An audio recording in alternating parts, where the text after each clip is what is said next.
Hi, everyone. Welcome to Dream Team Chat on a Tuesday where things are going wrong. No, it's fine. So glad that you all are here. We are diving into leadership tonight, you guys, and it is no surprise. This is not an accident. We're just talking about the new incentive starting on Sunday, August 1st. It's going to be a crazy, amazing fall and winter.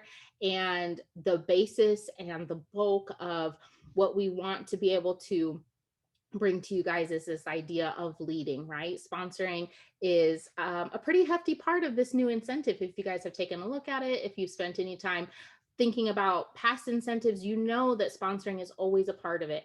And with sponsoring, with growing your team, we want to encourage you to really dive in and shine a spotlight on what is leadership and what does it look like for you. Okay, there are things that we can talk about a good leader is, and I think that there are some like non-negotiables, but overall, it's something that you get to mold and make your own. And so we really just want to focus on that tonight.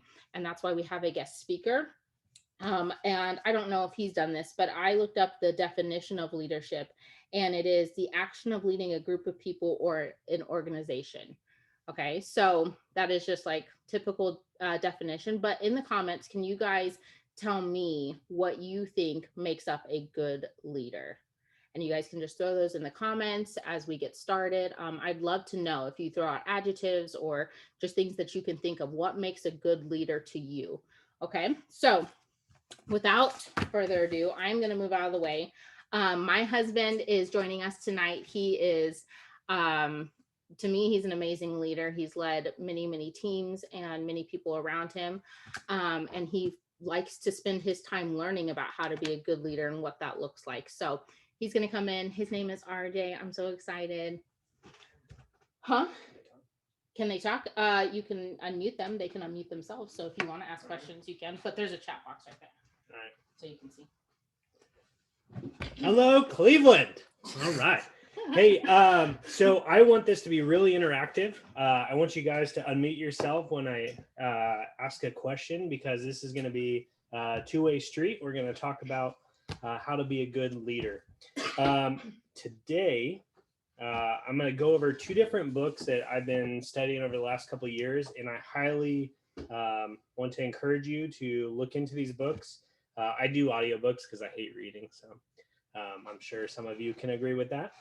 The first book is called Extreme Ownership, and it was written by two Navy SEALs. I know some of you guys are like, oh, boring, I don't care about war, nothing like that. But these concepts and principles, which we're going to go over really quickly, can effectively manage your business and any other type of opportunities that you get a chance to be a leader in your life. So I'm going to screen share in just a second. But before that, I want some people to unmute and tell me, what are some good, effective qualities in a leader? How do you do it? No, they might not unmute. They might just tell you in the comments, but if they want to unmute, they might. Yeah, go ahead, Dolores. I think they should be there the whole month, not just at the end of the month. Good. They should be there all the time. Yeah, absentee leader is a major issue with a lot of businesses, specifically Scentsy. I mean, they want to come in strong right at the very end, but unfortunately, that's not how a good business works. I think someone who is approachable.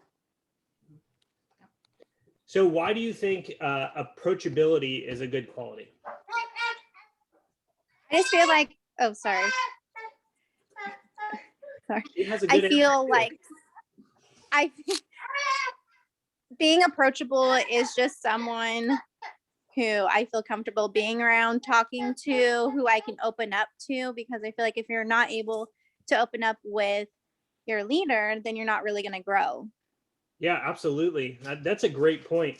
Approachability is one of the huge traits that a leader needs to have, because if you're subordinates, we'll just call them, or you're, hold on one second, somebody in a waiting room. If your subordinates or somebody underneath you, a consultant underneath you, cannot communicate to you or is afraid to communicate to you, that's a problem, because they're not able to bring any issues that affect their business and ultimately your business to light. All right, off to a great start. I love it. All right, so I'm going to share my screen. We're going to go over a quick PowerPoint. I hate PowerPoint, so I'm going to fly through it. We're just going to go over some basic qualities. Make sure to move that person before People getting in left and right. Huh? All right, so this is what the book looks like. Extreme ownership, how U.S. Navy SEALs lead and win. Well, ultimately is how you are going to lead and win your business if you follow some good traits here. double click. All right, these two guys, they're Navy SEAls. They Double click on the thing. It's not showing. Oh, all right. Say share. All right. Yeah, these two guys, they're Navy SEAls. They wrote this book. They did a lot of really cool things. They go in depth in the book about it, but ultimately it's about the qualities that we're about to see in just a second. Hold on. Can you guys see his screen share, or do you just see my desktop? No, we see it. Okay, perfect. Just want to make sure. All right. All right, so one of the very first things is we need to take extreme ownership, right? So a true leader is responsible for everything that happens in a business. And all too often you see a leader that will only stand up and take applause when things go amazing, right? When you guys make millions and millions of dollars in Scentsy bucks, right? But ultimately, the great leader really shows up when things go wrong. And that leader, they take responsibility. Everybody underneath you, everything that happens to your business as a result of either your subordinate Scentsy consultants or, I mean, talking outside of Scentsy as well, if you're in charge of somebody, even your children, if things don't go right, you're at fault and you need to take ownership of it. And a lot of times it comes through ineffective communication. Maybe you're explaining something really complicated, or maybe you're just not explaining it extremely clearly at all. It ultimately comes down to you. This one is really, really hard to comprehend for some people. We do not have bad teams. Absolutely not. There are no bad teams as much as you might think so. There's only bad leaders. A good leader can take the worst team and make them good. Ultimately, it's up to the leader to coach and mentor to get their team up to the success rate that they want them to be. So clarity, all right?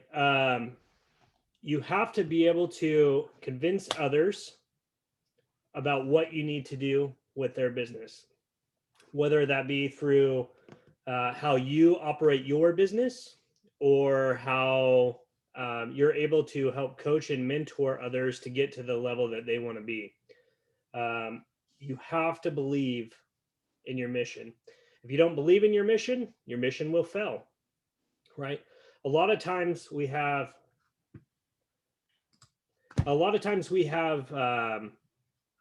maybe some negative feelings towards something that's going on. Maybe, Scentsy came out with something that we don't quite agree with or whatever. A lot of times that stems from not being able to understand what's going on with that, and having a detailed explanation of why we're doing things the way we're doing is super big to be able to explain back to your team instead of, be a negative Nancy. I'm sorry if anybody's named Nancy in here. It's not you, I promise. Instead of being a negative Nancy, right? You are out there and you're providing explanation, right? You're encouraging others to be able to follow through and go with the new guidance that Scentsy or maybe somebody else in your organization brings.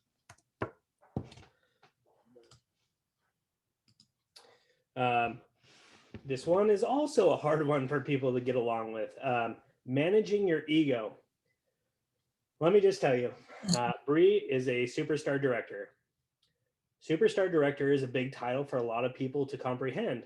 Not her, because she is the extremely down to earth. She does not allow a title to get into her head. I mean, I could be a general, but that title does nothing if you're not able to effectively manage your team and to be able to communicate with your team. You know, just like we talked about earlier, having that approachability.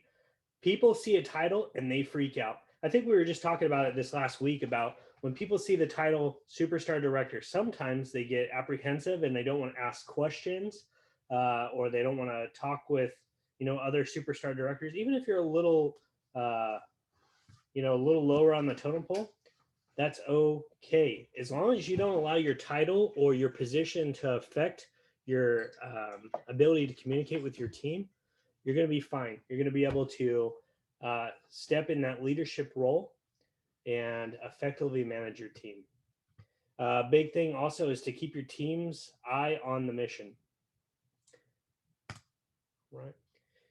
So this whole concept of cover and move, when things are getting absolutely hectic, what the Navy SEALs train and what the Scentsy SEALs are about to learn is that when things are getting absolutely crazy, you need to take a deep breath, you need to rest, you stick your head up, you look around, and then come up with a plan. What is the most effective way to get out of that situation that you're currently in? Because if you just, in a frantic mode and a frantic train of thought, if you just go into that situation, you're going to more than likely make a wrong decision. If you're able to just take a breath, look around, and make a good, effective decision for you and your team, you will succeed. And it is super important that you ask around. A lot of people have been in your situation. A lot of people have gone through what you've gone in your business, and they're able to share some mindset. Maybe they took the frantic way and they didn't have a chance to take a breath and just look around, when maybe that could have been the most ideal method that they could have chose. Super big one here. Keep things simple. If you have decided for the month of August, you're going to do 5,000 different things in order to promote and manage and effectively lead your business, you're probably going to get burnt out. And your team is probably going to be like the cartoons that have question marks all over their head, you know, from above. Making things super simple, developing a good, easy to follow plan is a super big thing with leadership. And the way we do that is from the top, we need to devote and make things easy to follow enough to where the lowest first day consultant can follow it. Super easy. Somebody with, 13 years on in Scentsy is probably going to know what you're talking about if you go in with a less than easy plan to follow. But somebody with a couple days on with Scentsy, they should be able to easily pick up what you're doing.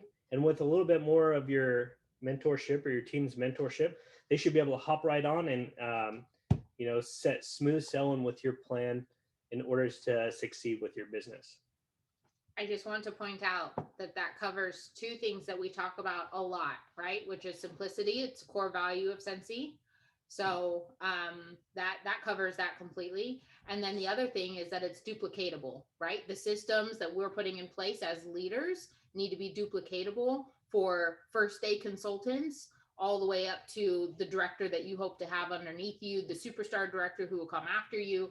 All of that falls under what he just talked about, simplicity and duplicatability. Yeah. And so another portion of this to keep things simple, let's just say your plan was to go sell 1,000 bars of Blue Grotto, right?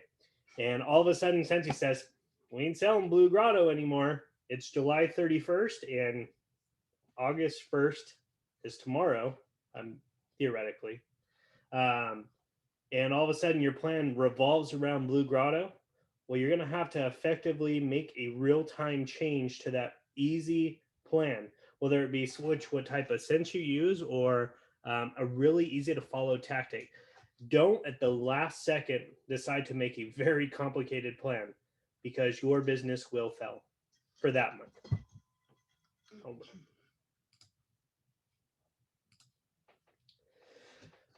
Along with that plan, we need to prioritize and execute. And what that really means is that a lot of times, as you get a little bit higher with your business, and even for just a basic consultant who's hopping right on, you are going to have so many things swirling around in your mind that you have to work on one thing. You got another thing on your mind, and I got to do, my Facebook, social media posts, and I got to put in another order and box another order. You need to prioritize all of your things. What is the most important thing right now? What is the biggest issue that I need to take care of? And from there, you go to the next biggest issue. If you have your mind constantly on so many different things at once, you're going to get burnt out. And your leadership will reflect that, because you're going to second guess that text message from your lower level consultants. You're going to be like, man, I don't have time right now to deal with that. And so your leadership will show. A big thing, just falling back, stay calm, right? Just step back for a second. If it means take 2 hours and have 2 hours to yourself to just regroup your thoughts and prioritize them to the way you want them to be, then do it. Your business is worth that 2 hours of your mind versus to be a constant state of frantic thinking. Jumping in here again, just to bring it back to what we talk about a lot, which is income producing activities, right? So when we're talking about prioritizing our actions, prioritizing what we're doing, leading your team, doing things like coaching calls, reaching out to your team, doing trainings, all of that is income producing, because if you look at the compensation plan, where does the bulk of your paycheck come from when you become a leader? It comes from your team. Okay. And that's just money wise. Okay. I understand that growing a team may not be all about the money. I get that. But very simply, we are looking at income producing activities, right? And there is a such thing as, I'm trying to think of what the phrase is called. It's not, it's this idea that when you have too many things going on in your mind and you have so many things that you're trying to focus on, you become paralyzed by it. Right? Has anybody ever been there? I know that I have, where I feel like I have a million things I need to be getting done. And all of a sudden I just want to take a nap, and I find myself sitting on the couch doing nothing.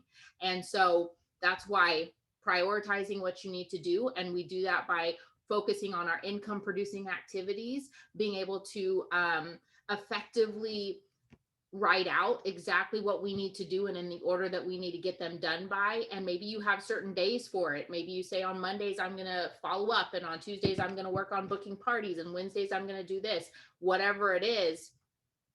Those systems that you have, right, which is what we talk about, those systems that you have, that's what you want to be able to fall back on. Even when things get crazy, you are able to effectively prioritize your income producing activities. I just want to keep bringing it back. So we move on to this theory of decentralized command. And what this means is, if you, it really is applicable to Scentsy. And I think Scentsy has definitely did this with their rank structure. You have your person at the top who has people below them, who has people below them, who has people below them. And each level, you're responsible for certain tasks, right? Because if the very top leader, your very top SSD, if they are tasked with absolutely everything and managing absolutely everything, they're going to get burnt out. Your business and their business will fail. If we allow ourselves to take different roles and responsibilities and spread them out, right? We're able to effectively manage our teams and have good leadership. And this for us, like for me and Alex, this is what we have started to get better at this last year, which is delegating trainings, asking directors to step in and start their own trainings, leaders on our team, asking them to step in and start doing their own trainings and providing content, because we are all independent business owners, right? And we are all doing our own business. But when it comes to leading, you have to find what works for you, and you can't have that be on the shoulder of your SSD or your SD or anybody else. And so taking that initiative and then learning how to then delegate as your team grows and you find leaders in your team and you're asking them to voice their opinion and share their knowledge, because everybody's journey is different, right? So for me, this is delegating, and it's a learned skill. It's really hard, and especially if you're like me and you're like, I just want to get it done myself and I want to do it all, so I make sure it's done right and everybody understands and I can read the room. But it doesn't work like that. You can't do it all, and you will feel much better and lighter when you are able to effectively delegate. Right. And so another issue with that is, if you are the type of leader that wants to do everything and to manage everything, your team is not going to reap the most benefit from you. If you're able to coach your team and to show them how to complete the task and how to do things on their own and how to make sure that their business is successful, ultimately in the end run, that person will hopefully show another person. I mean, it's like a carousel round and round. Instead of one person just doing everything, you are making your team better by allowing them to have responsibility. And what it does is it spreads trust to your team, and it just ultimately is effective in leadership. And it's healthy. It's healthy for longevity of your business, right? Because you don't want to be the superstar director at 50, 60 years old, still having to do new consultant training and providing all the content for all the new consultants. Like, yes, be present if you continue to do Scentsy for the rest of your life, but you want to be able to train other leaders to step in and do it too. Right. So then we move into sound planning, right? Allowing for yourself to start planning right at the 30th or 31st for your next month is not effective, and it's not sound planning. Having a good start, I mean, I would start even just before mid-month, right? You don't want to rely on last-minute planning. Last-minute planning fails. Unless it's an emergency circumstance where something changes rapidly, last-minute planning will fail. You will not get the most out of your business or out of your team. And when we come up with a plan, we want to think for different types of circumstances that happen. We want to have a reaction plan to that. But with reaction, we also need to think of proactivity stuff. Instead of reacting to something, we need to be proactive. And if you realize that 1 month is going to be more than likely slower than others, well, then you should be planning a couple months in advance to boost up your sales for those months. And so sometimes planning might take a little bit longer than just, halfway through the month. So you need to have a good evaluation of your risks. You need to allow for your whole team to be in the planning process, right? Don't just rely on your team for the income that's being made from them versus what you need to do to support your business, and to allow for you to have a good model for your other Scentsy consultants to follow. Who wrote front loading down on their paper? That is the word we're using, right? That's what we say is front loading your calendar, front loading your month, and knowing what's coming up, what you can count on. June, July, typically slower. What did you plan for? Did you plan extra things? Were you working on systems? What were you doing in these slower months? Or if it's not slow, what are you going to do when it gets slow? Those kinds of things. That's what we have to plan for. Yeah. Also, with this next one, we need to effectively communicate both up and down the line when it comes to supervising. So if you're star consultants, your superstar consultants, if they're seeing issues out on the front line with maybe the area that they're servicing, they need to communicate that back up to, your director, your star director, your SSD, because maybe those issues are being seen other places. And if that person comes up with a way to strategize and overcome that issue, that should be passed all the way around the team. And so if it gets up to the SSD brings it back down the chain, so we can effectively communicate to the whole team to ensure that nobody's facing the same issue. So that's how we also promote communication through our team is we recognize issues that we're seeing, we fix issues, and don't just rely on your directors, your star directors, your SSDs to fix the problem. We need to be proactive with the ways we can solve these issues and then promote it up and down the leadership train. With this, we also need to have honest assessments with ourselves. And what that means is, hey, where am I failing at in my business? How am I able to overcome that part where I'm failing? We need to see where the weaknesses are in the business. And sometimes it sucks, but get an honest feedback from somebody, right? Maybe it's another person of your same, rank. Maybe it's another director, right?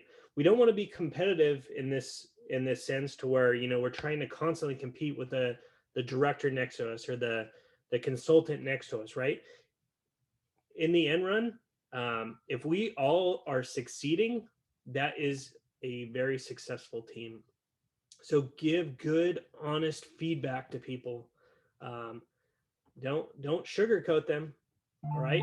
But we need to do it with grace, so that person will come back to you again to get that honest feedback. So that's accountability partners, right? And we talk about, like, a lot of the time, especially coming just out of the keep going, keep growing. I know that every single incentive period, I have a lot of you guys come to me and say, I would have earned if only I would have sponsored, if only these people would have certified, if only I would have gotten this PRV, I would have earned this incentive. The amazing and also hard part about incentives is that it shines a spotlight on the areas that we are weak in, right? That we are struggling in. And so when we can look at those incentives and say, okay, that is where I missed the mark, that is what you should be focusing on. And that's where we can go to our accountability partners or people who are doing really well in that area and say, hey, I'm really struggling with sponsoring. What are you doing? How are you sponsoring? And going to those people and being able to have that other person give us honest feedback and say, hey, you know what? I actually don't see you having joint conversations. Are you having them regularly? Are you networking? Are you booking parties? All of these things that they are doing, are you giving them an opportunity to speak into your business in a way that can give you insight, right? So I love that about the honest assessments, because when we look at incentives, it's not just I missed the mark, man, I can't do this. Don't get down on yourself. The incentives are meant to reward you for your hard work, but also to acknowledge that this does not come easy. This is not an easy thing to do. Nobody earns these incentives by accident. We have to try. We have to do the hard things. And we can look at these incentives and say, man, I'm just really never going to earn them because I struggle with sponsoring. Or we can say, you know what, sponsoring is just not it's not something that I'm super good at right now, but it's something that I'm going to continue to get better at. And I'm going to start working on it right now because I want to go to Alaska, right? So honest assessment with yourself, and then being able to find an accountability partner, whether it's going up or to the person next to you or going down, and asking them, what are your thoughts? How can I be doing this differently? Yeah, so I was going to go into another book, but I'm trying to see if she'll bring me back another day, so I don't want to go to the second book. But I highly suggest The 7 Habits of Highly Effective People, and I'll just touch on one that's super important. Actually, I'll touch on two because two really come to my mind. One of the very first ones that I've been doing for many years, and I think that everybody should be, is called Sharpen the Saw. And what sharpen the saw means is that don't be content with the amount of education that you have, whether that be for, school, your business, your traits, your tools, right? Seek out that training. If maybe public speaking isn't the best thing that you can do, maybe take a public speaking class. If social media is what you feed off of for your business, take a social media class. See the way people are responding to social media, see the demographics. There's a lot of things out there that you can do to fuel your business and to effectively create better leadership for your team.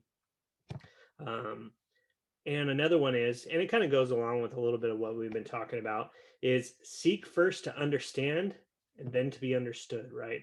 So we need to understand what our team is telling us, right? The people in our team, if they're having an issue, we need to understand what that issue is before we automatically come up with a solution. Because if we make a, jump to the gun solution, might not be the most effective thing for that team member who came to you with that problem. So we need to understand what they're saying. We need to think about it for a little bit, not give a quick, immediate response, go over different solutions, and then at that point in time, then allow for them to know the different types of solutions that you could bring to the table or what they can do for their business based upon your experience or what you've been thinking over as well. And ultimately, as leaders, we need to think in a win-win situation, right? We never want to think in a lose situation. How are we going to effectively manage our business to be successful and go to Alaska, right? We don't want to think, well, how can I just get level 1, right? Because you're already thinking in a lose situation. Set up a plan, make the correct accommodations for you to get to that all expenses paid trip with you and your spouse, right? To Alaska. You want to, right from the beginning, you want to allow yourself good amount of planning. You have several months, right? Select different types of things for each month that'll allow you to be able to get through to your team, to communicate your goals that you want your team to follow and you want your business to follow, right? Because all of this we're talking is great for teamwork and stuff, but you can take every one of these traits and effectively manage your business. So I want to hear a little bit from you guys. What is something you found interesting about the presentation? You can type it if you want to, too.